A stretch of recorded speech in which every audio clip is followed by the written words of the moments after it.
So I'll start my little show pointing out that I'm using the powerful tablet PC that is the topic of this article to show you this in a quick screencast using some very basic, simple, and free screencasting software.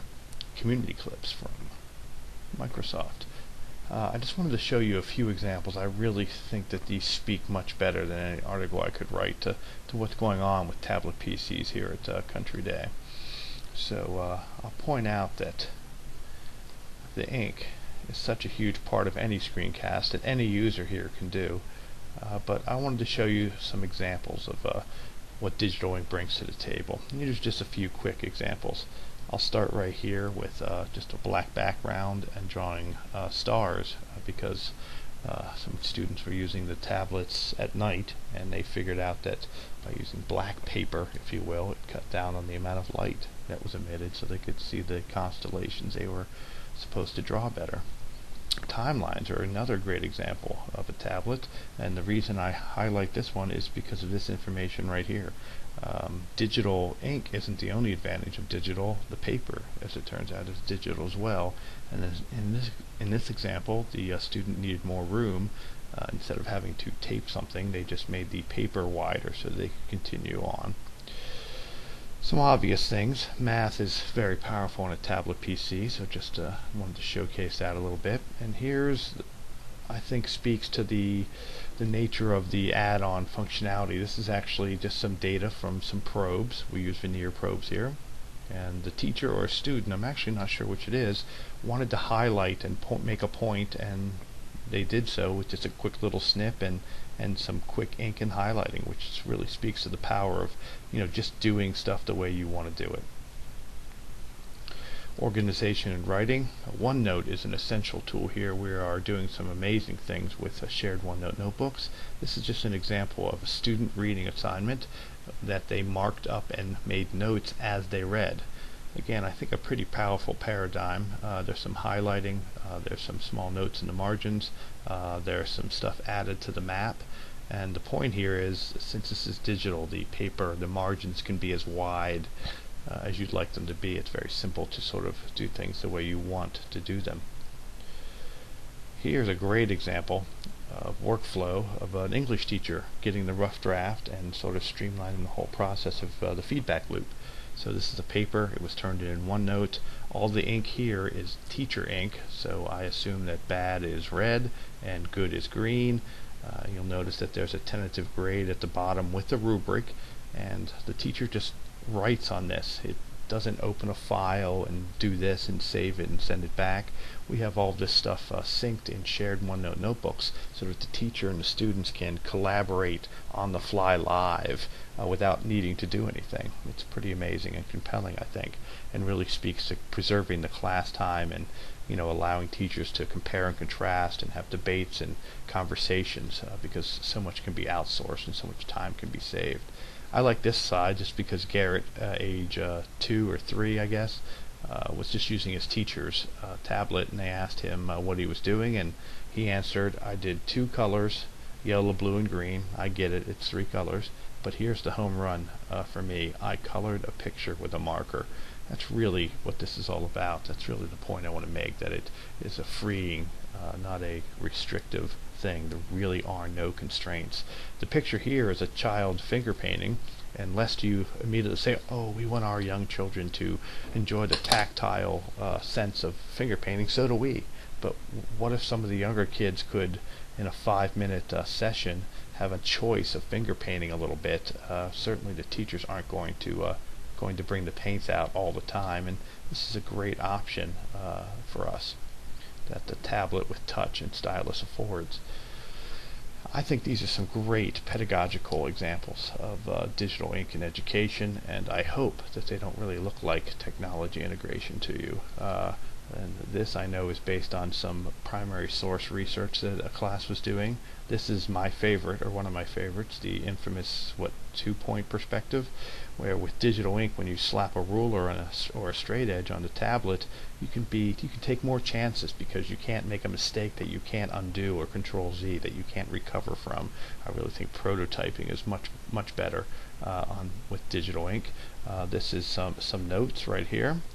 This is just a quick illustration for something. I'm not sure what it is. And here's some cell work.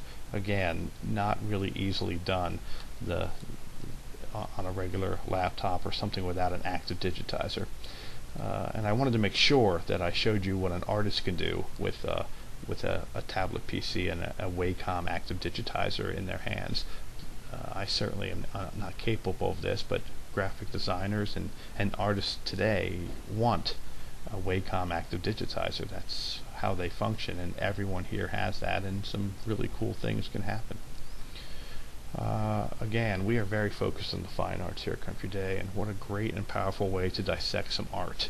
The ink really affords some interaction that there's really no other way to do very well. You can highlight and annotate and just sort of write, which is what I think a teacher wants to do a lot of times. Now I want to point out that I'm actually doing all of this just within OneNote. I'm going to get out of full screen mode, switch back so that I can see this, and I actually thought it'd be interesting to see what I did to make this article. Here's my little folder in OneNote, AALF article. First thing I like to do is mind map, and I don't need some fancy tool. I just use my stylus, and I move on to some other notes, and then I start prototyping and writing in OneNote here, and then I set up a AALF screencast, which is just a bunch of images, which is what I just walked you through, all in the same area.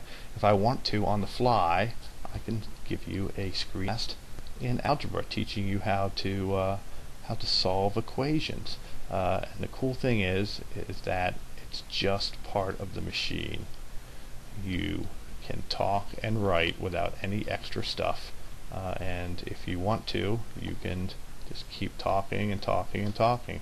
Since this is math, if you wanted to, you could use some grid lines, because maybe the next exercise is something that you're going to graph in slope-intercept form.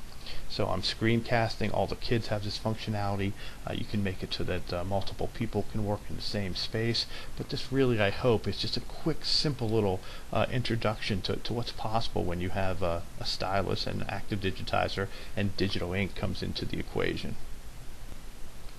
So we run tablet conferences here to share all this with educators from all over the world. They're 3-day conferences, so just keeping all of this to a couple of minutes is challenging, but I thought I'd end with yet another amazing implementation I think we have with OneNote.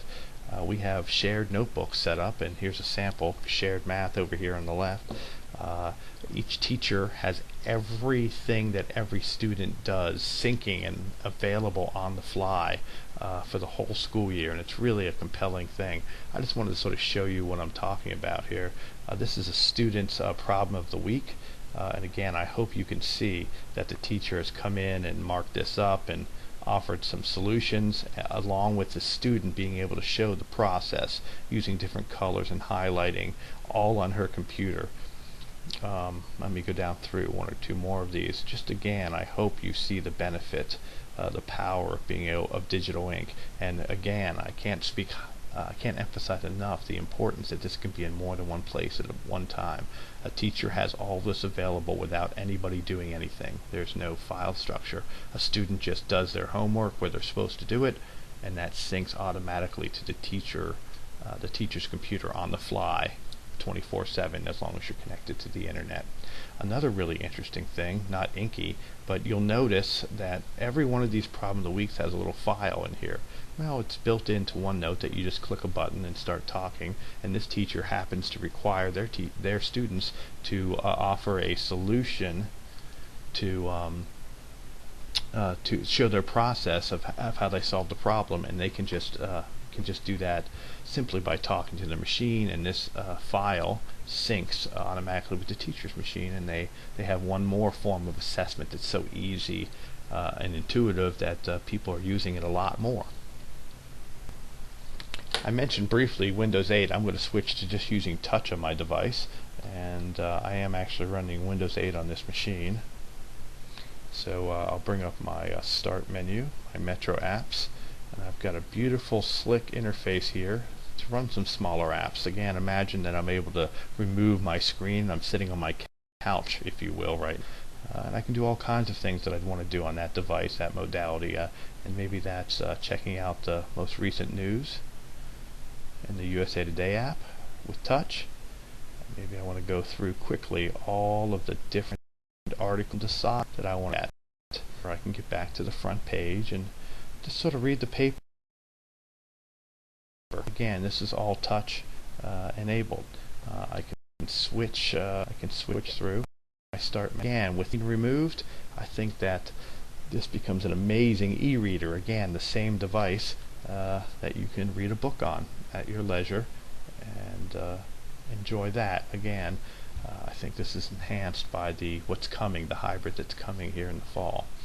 I can quickly switch between all the things that I'm running and multitask, including my desktop, which is what I'm back to now. So again, that was all touch-based and something I'm really looking forward to, and I don't lose the functionality of my pen and my stylus when I have this simple little device and I'm an English teacher grading my interims or grading some rough drafts. I can still do that, and if I want to be sitting down and relaxing or more comfortable and just want the screen, then soon you'll be able to just rip off the screen and do it that way, because that makes the most sense to you.